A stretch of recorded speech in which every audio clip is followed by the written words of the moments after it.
Hello बच्चों, कैसे हो आप लोग। आज हम लोग जो है विज्ञान का जो है पेपर सॉल्व करने वाले हैं। आपका जो एग्जाम है, आपका 3 तारीख का जो पेपर है उसको जो हम सॉल्व करने वाले हैं। तो महत्वपूर्ण प्रश्नों को देखेंगे, है ना, कि कौन कौन से प्रश्न जो है महत्वपूर्ण है। आप लोग वीडियो देखते होंगे कि पूरा पेपर यहीं से आएगा, वायरल पेपर। तो बेटा उन सब चीजों से जो है कुछ क्वेश्चन करा दिए जाते हैं, तो कोई मतलब नहीं है। लेकिन जो मैं लेकर के जो इसमें आया हूँ, आप अभी देखेंगे तो खुद पता चलेगा। एग्जाम में आपने देखा होगा, अभी तक जो मैंने कराया उनसे आपको रियलाइज हो रहा होगा। पूरे प्रश्न बैंक के सिलेबस के अकॉर्डिंग बेटा मैंने इसको तैयार किया है। तो लास्ट तक जो है सभी छात्र बने रहिएगा। तो शुरू करते हैं हम लोग। तो सिलेबस पता ही होगा आप लोगों को इसका। तो सिलेबस देख पा रहे होंगे आप लोग। प्रकाश का परावर्तन तथा अपवर्तन आपका जो चैप्टर है, इससे आपका आना है। इसके बाद बेटा मानव नेत्र वाला रंग बिरंगा संसार है, अम्ल क्षार है, जैव प्रक्रम है, आपका पर्यावरण है, नियंत्रण एवं समन्वय है, रासायनिक अभिक्रिया एवं समीकरण। तो ये कुछ चैप्टर्स हैं जो आपके आना है। अब एक एक चैप्टर से हम लोग बात करते हैं थोड़ा सा। तो जैसा आपका पहला क्वेश्चन है, निम्नलिखित में से कौन सा भौतिक परिवर्तन नहीं है।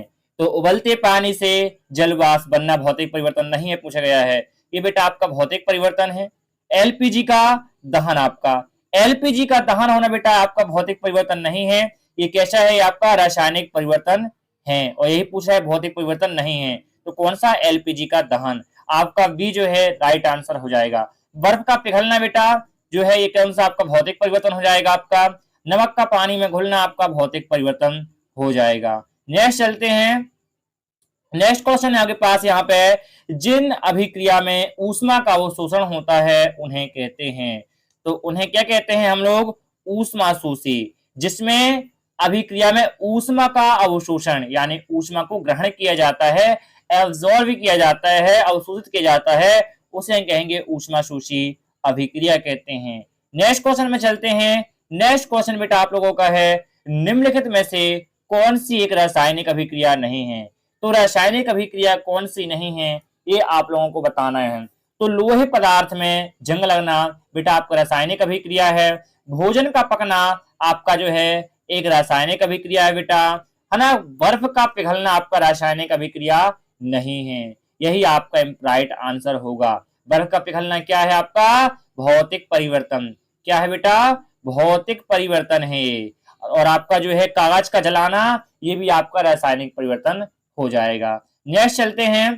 तो नेक्स्ट चौथा क्वेश्चन में आपके पास देके रखा है कि किसी रासायनिक अभिक्रिया में भाग लेने वाले पदार्थ कहलाते हैं। तो जो अभिक्रिया में भाग लेते हैं उसे हम बोलते हैं अभिकारक।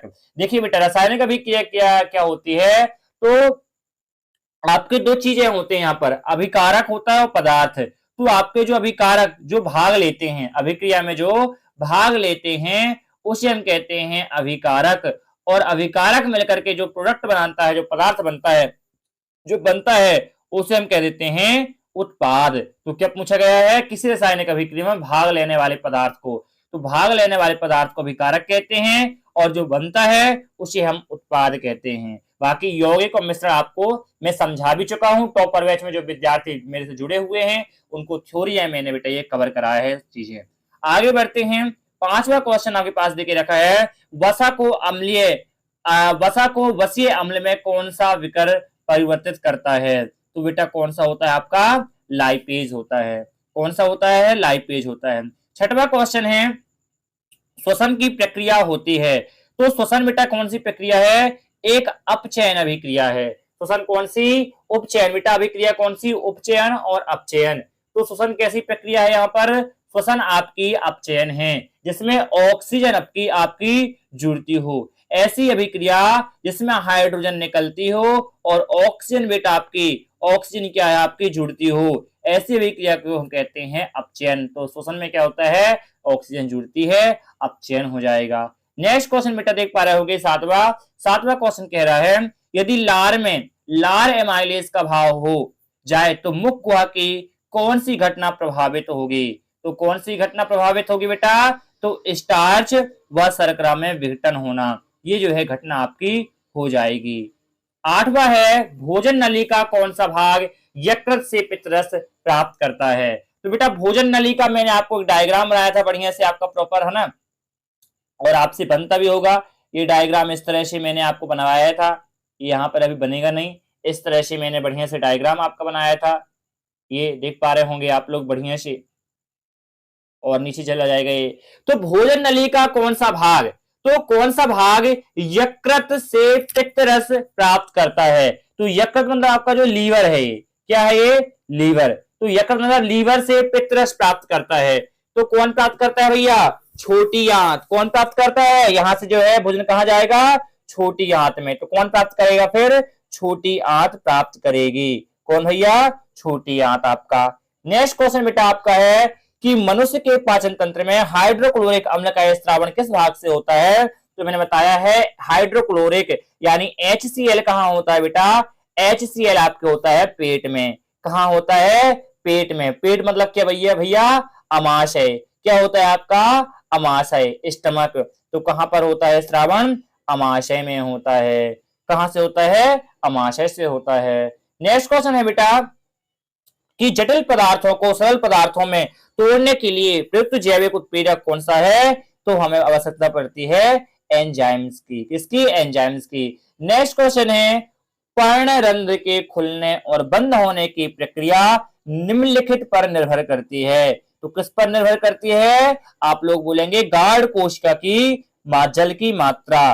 तो गार्ड कोशिका में जल की मात्रा पर यह निर्भर करती है। नेक्स्ट क्वेश्चन आपका है कि प्रकाश संश्लेषण के लिए आवश्यक नहीं है, तो प्रकाश संश्लेषण के लिए बेटा आवश्यक नहीं है, तो आपको कार्बन डाइऑक्साइड तो चाहिए ही चाहिए, और सूर्य का प्रकाश ही बेटा आपका चाहिए, पानी भी चाहिए, लेकिन ऑक्सीजन आपकी प्रकाश संश्लेषण के लिए आवश्यक नहीं होता है। लेकिन श्वसन के लिए बेटा आपका ऑक्सीजन आवश्यक होता है, ये बात आपको याद रखना है। पत्ती की सतह पर पाए जाने वाले छिद्र होते हैं, तो इन छिद्रों को हम कहते हैं स्टोमेटा। क्या बोलते हैं बेटा, स्टोमेटा हम लोग कहते हैं। नेक्स्ट क्वेश्चन में आपका 12 नंबर का है कि प्रकाश संश्लेषण की क्रिया पौधों के किस भाग में होती है, तो पत्ती में होती है। कहां होती है, आपके पत्ती में होती है। आहार नली का वह भाग जहां कोई पाचन क्रिया नहीं होती, तो कौन सा भाग होता है आपका, आप बोलेंगे ग्रसिका। तो ग्रसिका वह भाग होता है जहां आपका जो कोई भी पाचन क्रिया नहीं होती। मैंने बताया था ये ग्रसनी वाला जो भाग बताया था, यहां से ग्रास नली से यहां, तो बेटा यहां कोई भी पाचन नहीं होता, मैंने डायग्राम से आपको पढ़ाया भी हुआ है। चलिए नेक्स्ट है आपका आहार नली का सबसे लंबा भाग कौन सा होता है, तो छोटी आंत आपका सबसे लंबा भाग होता है। आपको बताया था मैंने 5.5-6 मीटर कितनी बताया था कि इसकी लंबाई होती है समथिंग।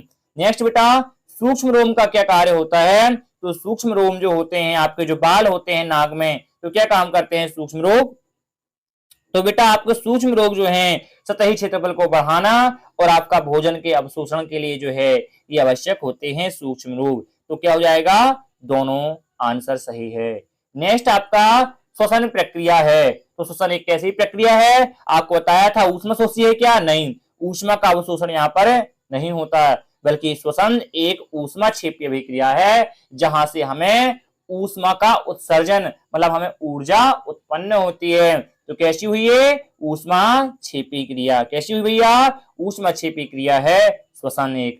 नेक्स्ट आपका है ग्लूकोज का पायरुवेट में विखंडन कहां पर होता है भैया, तो आप बोलेंगे कोशिका द्रव्य में। कहां होता है, कोशिका द्रव्य में, आपका सही राइट आंसर हो जाएगा। अब यहां से बेटा रिक्त स्थान आपके शुरू हो चुके हैं, तो आपका पहला क्वेश्चन यहाँ पे है कि पॉप ध्वनि से जलने वाली गैस कौन सी है, तो पॉप ध्वनि से जलने वाली गैस बेटा आप लोग इसके देख पा रहे होंगे, इसकी पूरी जो आंसर शीट है वो यहाँ पर जो है हमने इंक्लूड किया हुआ है। तो कौन सी आपकी जाएगी, हाइड्रोजन हो जाएगी। कौन सी आपकी, हाइड्रोजन बेटा आपकी सही हो जाएगी कि पॉप ध्वनि से कौन सी आपकी, हाइड्रोजन बेटा आपका हो जाएगा। नेक्स्ट है हमारे शरीर की कोशिकीय स्तर पर भोजन का दहन जो है किसमें होता है, श्वसन कहलाता है। मतलब भोजन का बेटा बनना कहलाता है आपका श्वसन कहलाता है। भोजन का बनना है आपका, तो अमाशय से निकलने वाली प्रोटीन पाचक विकर का जो है, हाँ, तो हमारे शरीर की कोश के स्तर पर भोजन का दहन श्वसन कहलाता है। क्या कहलाता है, श्वसन कहलाता है। लंबे समय तक सेवन न करने पर सूखे मेवे के सड़ने के कारण जो है हमें क्या हो जाती है, एसिडिटी जैसे आपको एक जो है समस्या हो जाती है, मतलब कि जीवाणु वगैरह क्या हो जाते हैं आपके, तो लंबे समय सड़ने का कारण जीवाणु है। क्या है? जीवाणु है। तो लंबे समय तक सेवन न करने पर सूखे मेवों के सड़ने का कारण क्या है? जीवाणु होते हैं। नेक्स्ट आपका है बेटा, और यदि आप लंबे समय तक खाते भी नहीं हैं तो आपको एसिडिटी, ज्यादा खाने से एसिडिटी हो जाती है। एसिडिटी क्यों? क्योंकि वहां पर HCl की मात्रा अधिक स्रावण होने लगता है, तो वहां एसिडिटी हो जाती है उस केस में। दीवारों पर सफेदी करने दीवारों पर सफेदी करने के 2-3 दिन बाद दीवार पर चमक आ जाती है, ऐसा किसके कारण होता है? तो बेटा आपको मैंने पढ़ाया है, ऐसा कारण होता है कैल्शियम कार्बोनेट के कारण। अच्छे से मैंने ये सब चीजें कराया था आपको, कैल्शियम कार्बोनेट के कारण ऐसा होता है। संगमरमर का रासायनिक सूत्र क्या है? कैल्शियम कार्बोनेट, वही आपको जो मैंने बता के रखा था, CaCO3। अच्छे से एक बार और आप लोग यहाँ पे देख सकते हैं। नेक्स्ट 5वां क्वेश्चन है बेटा, 6वां क्वेश्चन है कि अमाशय से निकलने वाले प्रोटीन पाचक विकर का क्या नाम है? तो अमाशय से कौन सा निकलता है बेटा? तो अमाशय से निकलता है आपका पेप्सिन। क्या निकलता है अमाशय से? आपका पेप्सिन निकलता है। और नेक्स्ट क्वेश्चन है बेटा आपका कि अग्नाशय से निकलने वाले प्रोटीन विकर का नाम क्या होगा? तो प्रोटीन विकर का क्या नाम है उसका? तो आप लोग जो है यहाँ पे देख पा रहे होंगे, कौन सा? 7वें नंबर का। तो 7वां का आंसर क्या हो जाएगा बेटा आपका? ट्रिप्सिन। क्या हो जाएगा यहाँ से? ट्रिप्सिन हो जाएगा। नेक्स्ट 8वां है कार्बोहाइड्रेट, प्रोटीन तथा वसा का पूर्ण पाचन कहां पर होता है? तो आप बताएंगे छोटी आंत में। कहां भैया? छोटी आंत में। इसके बाद अग्नाशय से निकलने वाले वसा पाचक विकर का क्या नाम है? तो इसका नाम क्या है? लाइपेज। क्या नाम है इसका? लाइपेज नाम है। श्वसन प्रक्रिया के दौरान निकलने वाली खाली स्थान गैस चूने के पानी को दुधिया कर देती है। तो क्या आएगा आपका 10वां का आंसर? कि आपका कार्बन डाइऑक्साइड। तो क्या आएगा? श्वसन प्रक्रिया के दौरान निकलने वाली कार्बन डाइऑक्साइड गैस जो है चूने के पानी को दुधिया कर देती है। कौन? Carbon dioxide. 11वां है बेटा आपका, पायरुविक अम्ल में कार्बन परमाणु की संख्या कितनी होती है? तो 11वां का आंसर क्या हो जाएगा आपका? कि इसकी 3 संख्या होती है। कितनी? आपकी कार्बन परमाणुओं की 3 संख्या होती है। कोशिकीय प्रक्रमों के लिए ऊर्जा मुद्रा कितनी होती है? तो आप बताएंगे ऊर्जा मुद्रा जिसे कहते हैं ATP। तो प्रक्रमों के लिए ऊर्जा मुद्रा ATP होती है, यानी कि ऊर्जा मुद्रा मतलब कि उसका मात्रक, इसकी यूनिट क्या होती है? आपकी ATP होती है ऊर्जा की। 13वां क्या है? ऑक्सीजन की उपस्थिति में पायरुविक का विखंडन। क्या बोला मैंने? पायरुविक का विखंडन जो है किसमें होता है बेटा? तो आपका आंसर आ जाएगा माइटोकॉन्ड्रिया में। कहां होता है इसका विखंडन? माइटोकॉन्ड्रिया में होता है। इसके बाद 14वां आपका है ग्लूकोज का ऑक्सीजन की उपस्थिति में विखंडन। क्या कहलाता है? बताएंगे जल्दी से, है ना। 14वें नंबर का आपका आ जाएगा यहाँ पर, क्या कहलाएगा? एरोबिक श्वसन कहलाता है, एरोबिक श्वसन। प्रकाश संश्लेषण में खाली स्थान गैस मुक्त होती है। तो प्रकाश संश्लेषण में ऑक्सीजन मुक्त होती है ना। पदार्थों में पादपों में भोजन का संवहन खाली स्थान ऊतक द्वारा होता है। तो आपके कौन से ऊतक होते हैं? संवहनी ऊतक, जिसमें जो होते हैं 2, जाइलम और फ्लेम। जा से जाइलम मतलब कि जल का ट्रांसपोर्टेशन, और फ्लेम भोजन का ट्रांसपोर्टेशन करते हैं। 17वां है मानव शरीर में ऑक्सीजन परिवहन के लिए हीमोग्लोबिन उत्तरदायी होता है। जलीय जीव के श्वसन के लिए ऑक्सीजन का उपयोग करते हैं। किसका उपयोग करते हैं? ऑक्सीजन का हम लोग उपयोग करते हैं। ठीक है भाई, चलिए आगे बढ़ते हैं। सत्य सत्य वाले क्वेश्चन आते हैं और इसके भी आंसर यहाँ पर मिल जाएंगे। सत्य सत्य देख पा रहे होंगे। तो संक्षारण की प्रक्रिया अत्यधिक तीव्र रासायनिक प्रक्रिया है। तो बताइए संक्षारण की जो प्रक्रिया है अत्यधिक तीव्र रासायनिक प्रक्रिया है कि भैया? नहीं है। संक्षारण एक धीमी प्रोसेस चलने वाली प्रक्रिया है जिसमें टाइम लगता है। तो क्या हो जाएगा? ये आपका असत्य हो जाएगा। दूसरा क्या है? सूर्य के प्रकाश में सिल्वर क्लोराइड का विघटन सिल्वर और एवं क्लोरीन में होता है। तो क्या आएगा भैया? तो सूर्य के प्रकाश में जो सिल्वर क्लोराइड है, क्या इसका विखंडन सिल्वर एवं क्लोरीन में हो जाता है क्या? तो आपको बताना है कि हाँ। क्या हो जाएगा? ये सही है बिल्कुल, कि सूर्य के प्रकाश में जो सिल्वर क्लोराइड का जो विघटन है, सिल्वर अलग हो जाएगा और क्लोरीन अलग हो जाता है। चांदी के आभूषण पर काली परत जो है किसकी होती है? सिल्वर क्लोराइड की होती है। क्या ये सही है? तो आप बोलेंगे सर ये सही नहीं है, बल्कि वो ऑक्साइड की एक परत होती है। तो ये आपका गलत हो जाएगा। प्रकाश संश्लेषण की क्रिया पौधों में गोल्जिकाए में होती है। तो प्रकाश संश्लेषण की जो क्रिया है बेटा, क्रिया पौधों में कहाँ होती है? गोल्जिकाए में होती है क्या? तो जल्दी से देखेंगे चौथे नंबर का क्या आएगा कि गोल्जिकाए में नहीं होती, ये आपका असत्य है। प्रकाश संश्लेषण कहाँ होता है? पत्तियों में होता है ना, तो ये आपका गलत हो जाएगा। एटीपी का पूर्ण नाम, एटीपी का पूर्ण नाम ओमिनोसिल ड्राइफॉस्फेट। तो क्या बताया गया है कि एटीपी का जो पूरा नाम है क्या है? ओमिनोसिल ड्राइफॉस्फेट, डाइफॉस्फेट। ये आपका पांचवा का क्या हो जाएगा? यहां से गलत हो जाएगा। एडिनोसिन आएगा, क्या आता है इधर? एडोनेसिन आता है, एडिनोसिन ट्राइफॉस्फेट, ये आपका सही होता है ना। छठवा क्या है? हृदय का, मनुष्य का हृदय 3 कक्षीय होता है, तो मनुष्य का हृदय 3 कक्षीय नहीं होता, मनुष्य का हृदय 4 कक्षीय होता है। वायु कूपिका हृदय में पाई जाती है, तो बताइए बेटा वायु कूपिका हृदय में होती है क्या? नहीं भाई, वायु कूपिका हृदय में नहीं होती, वायु कूपिका तो फेफड़ों में पाई जाती है, श्वसन तंत्र में होती है। आकस्मिक पर्यावरणीय संवेदना की तुरंत प्रतिक्रिया प्रतिवर्ती क्रिया कहलाती है। तो आकस्मिक पर्यावरणीय संवेदनाओं की तुरंत प्रक्रिया ही जो है आपकी प्रतिक्रिया कहलाती है। तो आठवां क्या हो जाएगा आपका? बिल्कुल सही हो जाएगा। नौवें क्या है? संवेदी न्यूरॉन मेरुरज्जु से आवेग को पेशियों तक पहुंचाती है, तो आपका क्या हो जाएगा? नौवा का आपका असत्य हो जाएगा, नौवा का असत्य हो जाएगा। मोटर न्यूरॉन ग्राही अंगों से आवेग को मेरुरज्जु तक पहुंचाते हैं, 10वां भी आपका असत्य हो जाएगा।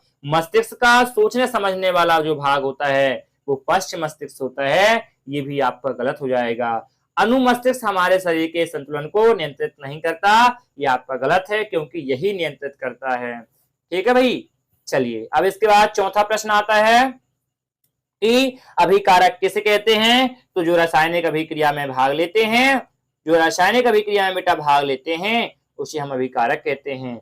लोहे की वस्तु पर पेंट क्यों करते हैं? संक्षारण से बचाने के लिए। संक्षारण के 2 उदाहरण लगते शायद आपसे बन जाएगा, लोहे में जंग लगना, है ना, आपके जो है संक्षारण ही तो है ये।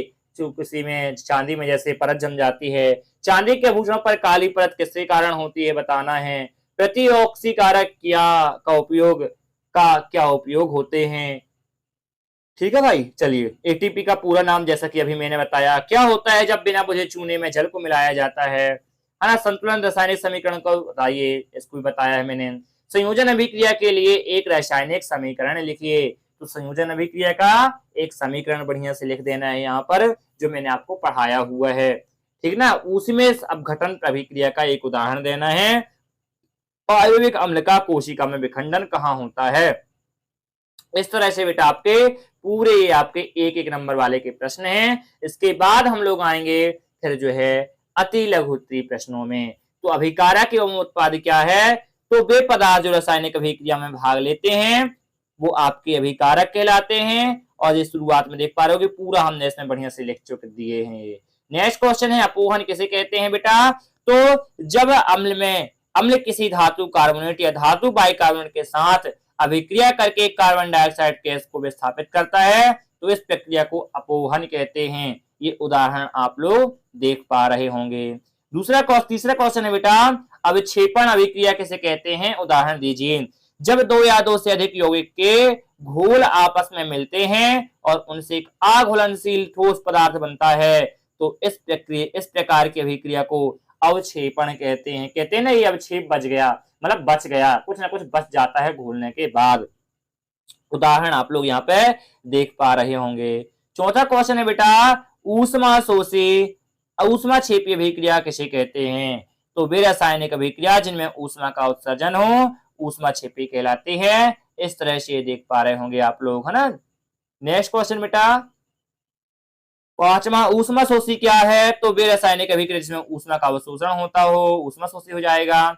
श्वसन को ऊष्मा क्षेपी क्यों कहते हैं? तो बेटा मोस्ट इंपोर्टेंट क्वेश्चन यहाँ पे करवा रहा हूँ, स्टार लगा लीजिएगा। श्वसन की प्रक्रिया में ग्लूकोज का ऑक्सीजन की उपस्थिति में विघटन होता है, इसको देख लेने एक बार बेटा। सातवां है विस्थापन एवं द्विविस्थापन में क्या अंतर है? तो देख पा रहे होंगे विस्थापन और द्विविस्थापन में क्या अंतर है। तो विस्थापन ये है, द्विविस्थापन परिभाषा, जब किसी यौगिक में एक तत्व को दूसरे अधिक क्रियाशील तत्व के साथ विस्थापित किया जाता है तो विस्थापन अभिक्रिया कहलाती है। जब यौगिक के बीच आपसी आयन अदला बदली कर लेते हैं, यानी इसके स्थान पर वो उसके स्थान पर ये, तो ये द्विविस्थापन कहलाता है। उदाहरण ये है, उदाहरण ये है। याद रखने में एक ही जगह बदलाव होता है विस्थापन, दोनों जगह बदलाव हो द्विविस्थापन हो जाएगा।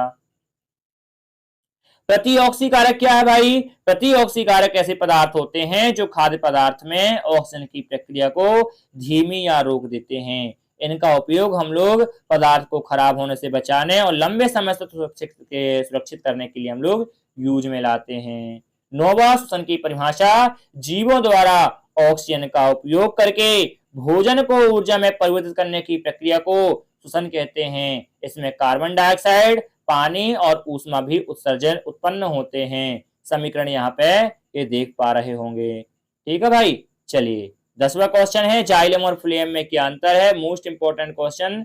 तो जाइलम आपका कार्य क्या है? तो जाइलम आपका जल को लेके जाता है जड़ों से और फ्लोएम आपको भोजन को लेके जाता है। परिवहन की दिशा समानता एक ही दिशा में, नीचे से ऊपर की ओर जाइलम और ऊपर से नीचे की ओर फ्लोएम करता है। ऊर्जा की आवश्यकता इसको नहीं होती जाइलम को, और इसमें ऊर्जा एटीपी के रूप में बनती है फ्लोएम में। कोशिका के प्रकार मुख्यतः मृत कोशिका से बनी होती है और ये मुख्यतः जीवित कोशिकाओं से बनी होती है। याद रखने की ट्रिक में जाइलम जल दोनों प्रकार का पहला अक्षर, पूर्व फ्लोएम, इस तरह से मैंने आपको बताया भी है।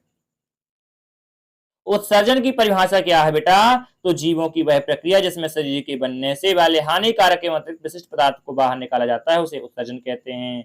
देख पा रहे हो उदाहरण, मनुष्य में मूत्र, पसीना, कार्बन डाइऑक्साइड आदि का जो है बाहर निकालना। ठीक है, कचरे को बाहर निकालना। मनुष्य में के पाचन में लार की क्या भूमिका है? तो मनुष्य के पाचन में लार की भूमिका, लार की भूमिका बेटा भूमिका यह लार ग्रंथियों द्वारा स्रावित होती है। इसमें एमाइलेज नामक एंजाइम पाया जाता है जो भोजन में उपस्थित स्टार्च को माल्टोज में परिवर्तित कर देता है ना?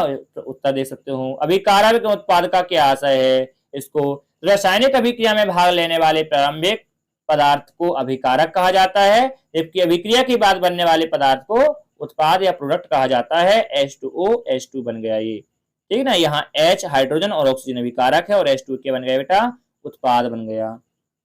दैनिक जीवन में संक्षारण रोकने के कोई दो उपाय, तो लोहे पर पेंट करना, चांदी का जो है काला पड़ना, या रखने की टिक लोहा जंग आपका जो है इस तरह से याद कर लेंगे। अमीबा में पोषण की प्रक्रिया किस प्रकार होती है? तो अमीबा में पोषण की प्रक्रिया फेगोसाइटोसिस जो है द्वारा होती है, जिसे हम लोग हीलोजाइक पोषण या निम्न चरणों में हम लोग इसको दर्शा सकते हैं। सबसे पहले आहार ग्रहण करते हैं। अमीबा अपने कृत्रिम पाद फैलाकर भोजन को कण को घेर लेता है। जैसे मैंने बताया था ना आपको क्लास में टॉपर बैच वाली, कैसे पेज होते हैं, उनके पैर होते हैं, उन पैर में कैसे पकड़ते हैं खाने को, उसी तरह से फिर वो पाचन करते हैं। बहुत ईजी है। अवशोषण करते हैं, फिर मतलब उसका अवशोषण मतलब एब्जॉर्बेशन, फिर उसको अभिग्रहण करेंगे, फिर विशिष्ट पदार्थ का उत्सर्जन करेंगे जिसे हम लोग करते हैं। मतलब कि आहार ग्रहण, फिर पाचन, फिर अवशोषण, फिर अभिग्रहण, फिर उत्सर्जन, इस तरह से होता है। स्वपोषी एवं विषमपोषी की परिभाषा दीजिए। जो भोजन स्वयं बना सकते हो स्वपोषी, है ना? जैसे देख पा रहे होगे उत्पाद उदाहरण में। विषमपोषी जो दूसरे पर निर्भर करते हैं, जैसे हम लोग हो गए। सोडियम को मिट्टी के तेल में क्यों रखा जाता है? तो सोडियम बेटा एक अत्यधिक क्रियाशील धातु होती है, क्रियाशील तत्व होता है जो किसी के साथ भी रिएक्ट कर सकता है, इसलिए इसको हम लोग जो है केरोसिन में रखते हैं। वायु में जलाने के पूर्व मैग्नीशियम रिबन को क्यों साफ किया जाता है? तो बेटा मैग्नीशियम रिबन के ऊपर आपकी फर्स्ट में एक ऑक्साइड की लेयर जुड़ी लगी होती है जो सही तरह से वर्क नहीं करती, इसलिए प्रैक्टिकल प्रयोग करने से पहले हम लोग जो है मैग्नीशियम रिबन को साफ कर लेते हैं कि वो बढ़िया से जो है क्रिया कर सके आग के साथ। ये रेडॉक्स अभिक्रिया क्या है? जिसमें दोनों एक साथ हों, अपचयन और उपचयन। सिल्वर क्लोराइड के गहरे रंग। संतुलित रासायनिक समीकरण किसे कहते हैं? देख पा रहे होंगे बेटा। पूरी पीडीएफ ऊष्माक्षेपी अभिक्रिया के 3 उदाहरण दीजिए। मीथेन का दहन, हाइड्रोजन ऑक्सीजन के जल का निर्माण, कैल्शियम ऑक्साइड में पानी मिलाना। तो पूरी क्लास को बढ़िया से कर लेना। विकृत बंधिता किसे कहते हैं? तो विकृत बंधिता देख पा रहे होंगे। पूरी पीडीएफ में आपको बेटा अभी सेंड कर दूंगा और फिर कल आपके यहाँ से प्रश्न उत्तरी आपको मैं करा दूंगा, तो बढ़िया से जो है आप लोग एक बार अच्छे से पढ़ लेना। ठीक है ना। तो वीडियो को लाइक कर देना, नए हो तो चैनल को सब्सक्राइब कर देना। पढ़ते रहे, मस्त रहे, मोटिवेटेड है। सेशन से विदा लेते हैं और मिलते हैं नेक्स्ट सेशन के साथ। Thanks for watching.